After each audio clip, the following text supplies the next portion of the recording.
Fine போகிறது நம்ம நோக்கமா இல்லை அப்போ ஃபைன் போகிறது மட்டும் நம்ம நோக்கம் கிடையாது. ஹெல்மெட் போடலன்னு என்ன பண்ணணும், கூப்பிட்டு அவேர்னஸ் ஏற்படுத்தி அவங்க வந்து டிராஃபிக் சேஞ்ச் பிஹேவியர் சேஞ்ச் அவங்க கண்டிப்பாக ஹெல்மெட் போடணும்.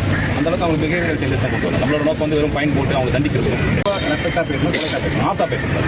புரியுதா? ரொம்ப அவசரமாக ரோட்டில் வருவாங்க, நிறைய ஒர்க் இருக்கும், அப்படி நிறைய வேலைகள் இருக்கும்போது அவங்க அவசரமாக வரும்போது நம்மளும் அவங்களுக்கு ஏற்ற மாதிரி கோபமாக பேசக்கூடாது. ஏன்னா நம்ம ட்ரைன் இருக்குது, நம்ம ட்ரைனிங் அட்டன் பண்ணிட்டு நீங்கள் எல்லாருமே 20 இயர்ஸ் 30 இயர்ஸ் சர்வீஸ் முடிச்சு அப்போ உங்களுக்கு நிறைய பொறுமை அப்படி இருக்கும்போது பப்ளிக் எப்படி பேசணும், ரெஸ்பெக்டாக பொலைட்டாக பேசணும்.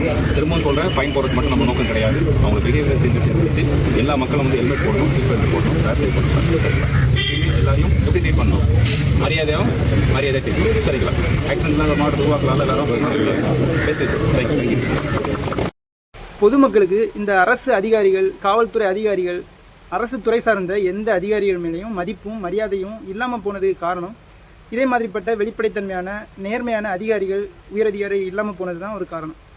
அதாவது இந்த நம்முடைய கன்னியாகுமரி மாவட்டத்துடைய எஸ்பி இவருடைய பேச்சை கேட்கும்போது சந்தோஷமாக தான் இருக்குது. வெளிப்படையாக சொல்கிறாரு, உன்னுடைய நோக்கம் ஃபைன் போட்டு தண்டனை போடுறது இல்லை, பொதுமக்கள்கிட்ட நீ வந்து பொலைட்டாக பேசணும், மரியாதையாக ரெஸ்பெக்டாக பேசணும் அப்படின்னு சொல்லிட்டு சொல்கிறாரு. அதாவது ஏதாவது வழிப்பறி கொள்ளையனுக்கும் உனக்கும் ரொம்ப வித்தியாசம் இருக்குது. நீ படிச்சிருக்க, 20 வருஷம் எக்ஸ்பீரியன்ஸ் இருக்குது, பொதுமக்கள் எவ்வளவோ இதாக வருவாங்க, நீ அவங்கள ஒழுக்க நடவடிக்கை நடத்துறது தான் உங்களுடைய வேலை அப்படின்னு சொல்லியிருப்பார். பொதுமக்களையும் நம்ம சொல்லணும். ஏன்னா காவல்துறை ஃபைன் போட்டுருவாங்க அப்படின்னு தான் ஹெல்மெட்டை போட்டுட்டு போகிறாங்களே தவிர இங்கே எனக்குன்னு ஒரு குடும்பம் இருக்குது அப்படின்னு சொல்லிட்டு சாலை விதிகளை பின்பற்றணும் அப்படிங்கிற நோக்கம் இந்த பொதுமக்களுக்கு கிடையாது. அதை தாண்டி இந்த காவல்துறைகள் இருக்கக்கூடிய ஒவ்வொரு அதிகாரிகளும் ஒரு பொறுப்பும் கடமை உணர்ந்து இந்த சமூகத்தில் இயங்குனாங்க அப்படின்னா தூய்மையான சமூகம் உருவாகிற போது. அதாவது சரியான குற்றவாளிகளை தண்டிக்கணும், குற்றவாளிகளை பிடிச்சி அவங்கள உள்ள நடவடிக்கைகளை பண்ணணும். அப்படி பண்ணியாச்சுன்னா சமூகம் ஆட்டோமேட்டிக்காக நல்லபடியாக மாறும். அதாவது இந்த அரசாங்கம் டாஸ்மாக் மதுக்கடைகளை தெருவங்கும் திறந்து வச்சிருக்குது. அப்போ டாஸ்மாக்கை மூடாமல் இங்கே வந்து எந்த ஒரு ஒழுக்கமும் இங்கே கட்டமைக்கப்படாது.